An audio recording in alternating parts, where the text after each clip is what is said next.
If he doesn't really want to be president, why doesn't he just give obscene amounts of money to super PACs dedicated to making anti-Trump ads and then just call it a day? Well, I have a theory. The real reason Bloomberg and Steyer are running for president. Mr. Reagan.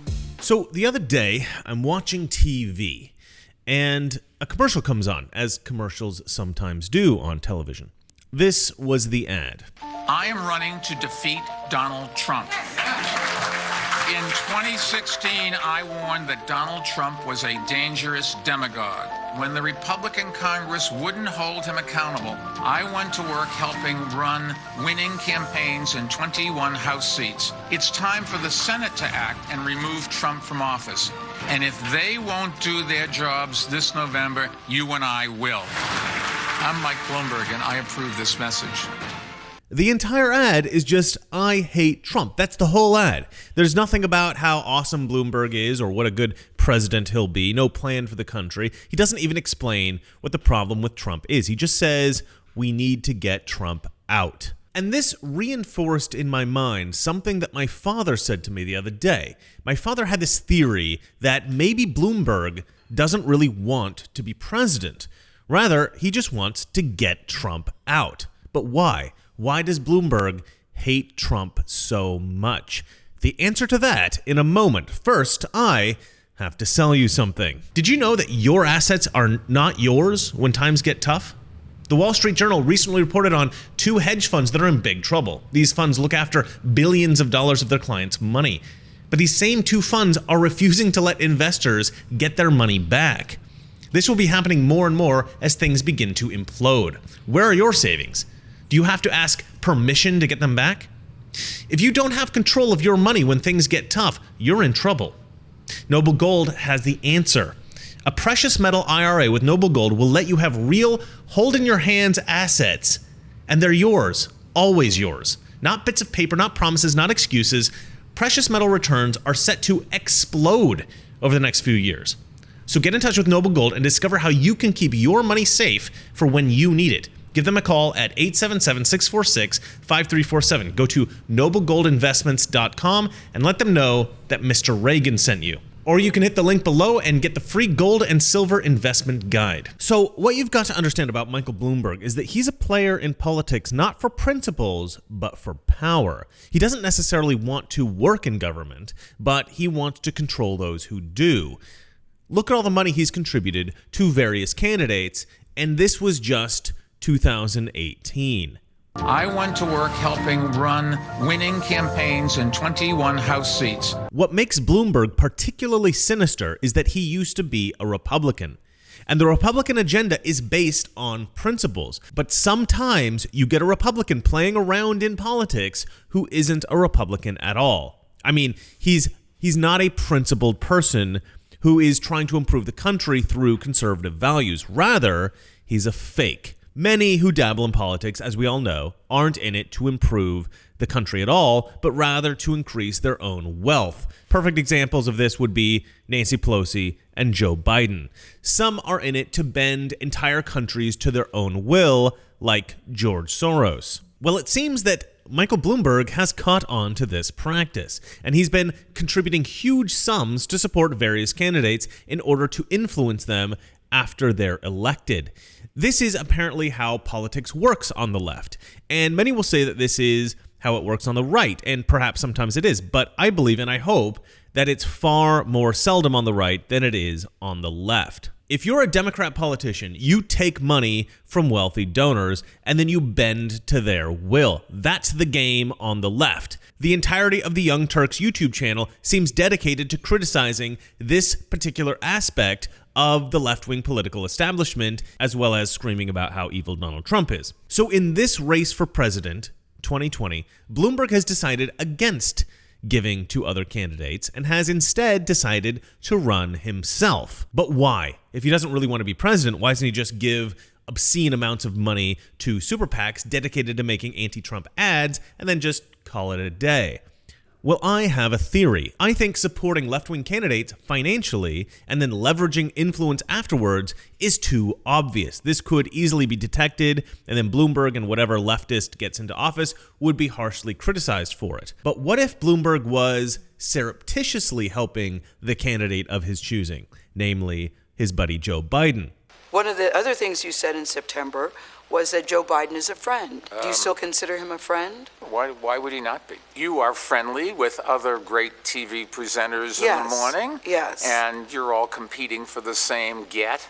But I'm not trying to take their job. I'm trying to take away the job from Donald Trump. Bloomberg running for president just has to do well enough to cause a problem for other candidates. Since Bloomberg has joined the race, a few of Biden's challengers have dropped out, and more will surely go soon. Bloomberg takes a few votes from a variety of candidates, votes that some candidates really can't afford to lose. Joe Biden can afford to lose a few supporters, but not Cory Booker, not Kamala, as we've seen. You see, I don't think Bloomberg wants a crazy progressive in the White House like Bernie or Warren, and he probably doesn't think that he can control somebody like Buttigieg. So Biden is his man. At least one publication, New York Magazine, agrees with me. Furthermore, Bloomberg can use his candidacy as an excuse to pump out tons of anti-Trump ads, and he is. He already has spent over $100 million on campaign ads. $100 million. That's insane. So if this is Bloomberg's plan, he surely has whispered it to Joe Biden already, and Biden knows this guy is trying to help me. So if Biden wins, Bloomberg can take some of the credit, and then he's got some control over Joe Biden. But as far as the media is concerned, Bloomberg didn't contribute to Biden's campaign at all. He was just running his own campaign. Plausible deniability. And some control is better than no control at all, which is precisely the amount of control that Michael Bloomberg currently has over Donald Trump.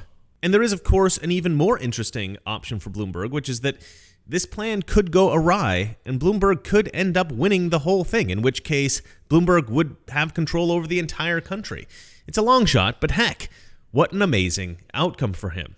You shoot for influence and you end up holding the scepter. It's worth a shot. Now, Tom Steyer is, I think, an even more obvious case of this kind of influence peddling.